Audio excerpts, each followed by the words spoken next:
Hello, good afternoon, everyone. I am Manohar Kumar, Assistant Professor of English from Government College, Devgad. As you know, last few days we have been studying the poem Elegy written in a country churchyard composed by Thomas Gray, and we have already discussed from first to 16th stanza of this poem, and today we will discuss on 16th and 17th stanza of this poem. Sorry, in, in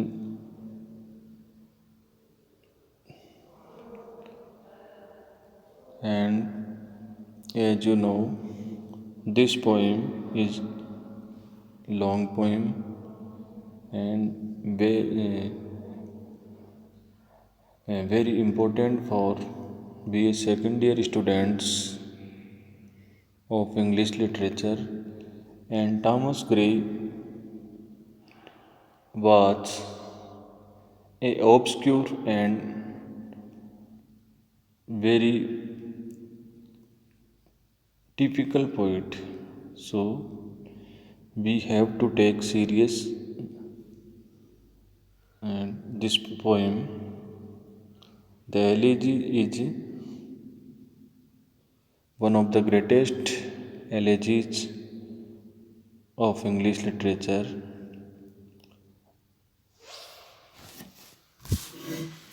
We have already discussed on this matter.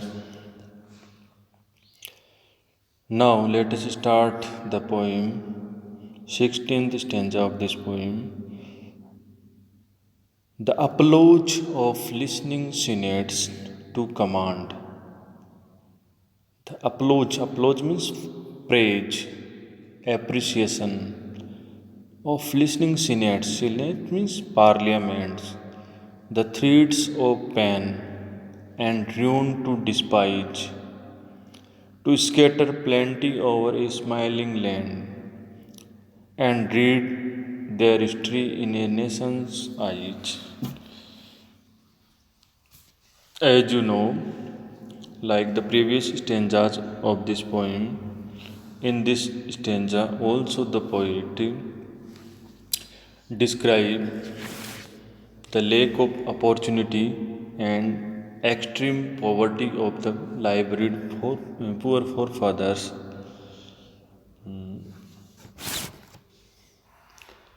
They did not, they could not do any great task in their life because of their extreme poverty and lack of opportunity. So, here in this stanza, the poet says that these men lived unknown lives. Their destiny was obscure and they did not permit them to do any great deeds or establish any spectacular records in any sphere. For example, if they had the opportunity,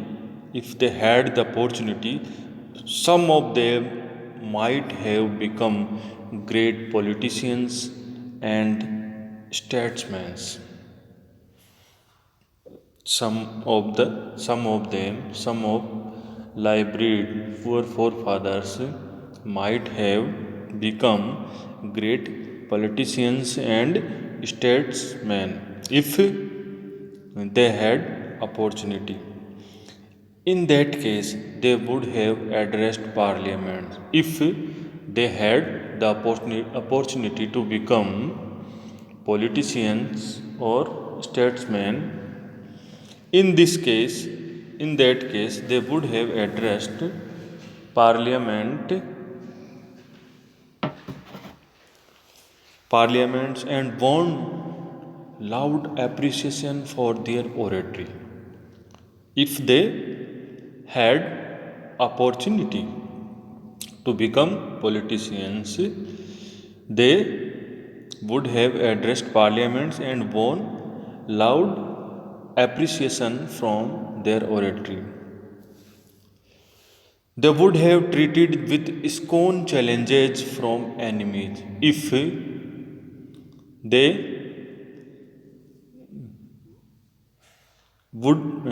they might have become great politicians or statesmen. They would have treated with scorn challenges from enemies because the uh, great politicians of the country, they would have treated with scorn challenges from enemies, from other countries, from uh, and threats of destruction from any quarter. They would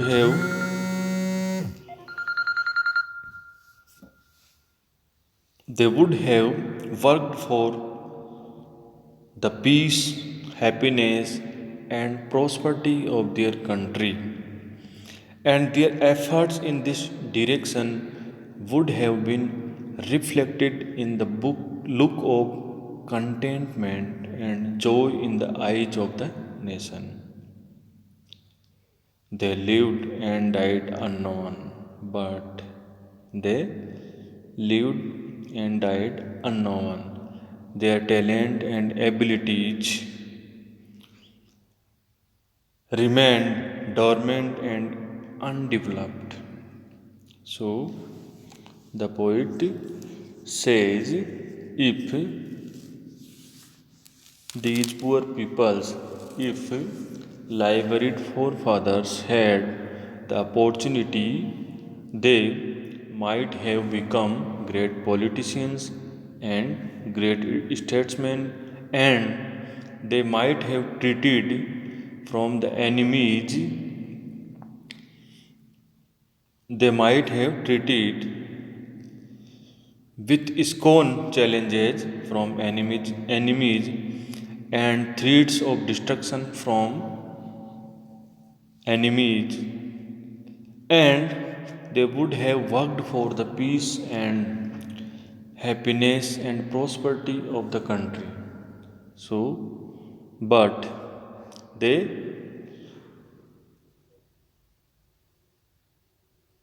lived and died unknown because uh, of extreme poverty and because want of opportunity. And now the next stanza of the poem, their Lord forbade, nor circumscribed alone their growing virtues, but their crimes confined, forbade to wade through slaughter to a throne, and shut the gates of mercy on mankind. In this stanza, Gray praises the innocent life of the live-bred poor forefathers who never committed crimes and bloodshed acts in their country, in their life. Gray praises the innocent and humble life of the live-bred poor forefathers who never committed crimes and bloodshed acts. So, their lot forward. Lot means destiny. Forward means prevented. Their destiny prevented them to do any criminal act, any bloodshed act. So, these humble people, these poor people are faultless, are innocent, were innocent, and nor circumscribed alone. Circumscribed means restrained alone their growing virtues. Nor circumscribed means restrained alone their virtues, but their virtues, their qualities are more, and their crimes are confined, limited. Their crimes are limited, forbid to wade through slaughter to a throne, and their destiny prevented them to walk through slaughter to get throne, to get throne, and shut the gates of mercy on mankind. And their destiny, their poor destiny, prevented them to do merciless acts for mankind them. So these people are innocent, and their poor and poverty life prevents them to do any base act and any cruel act. So in this case, their poor fate is their poor fate was good for them in this case, because of their poverty, they uh, they did not committed any crime.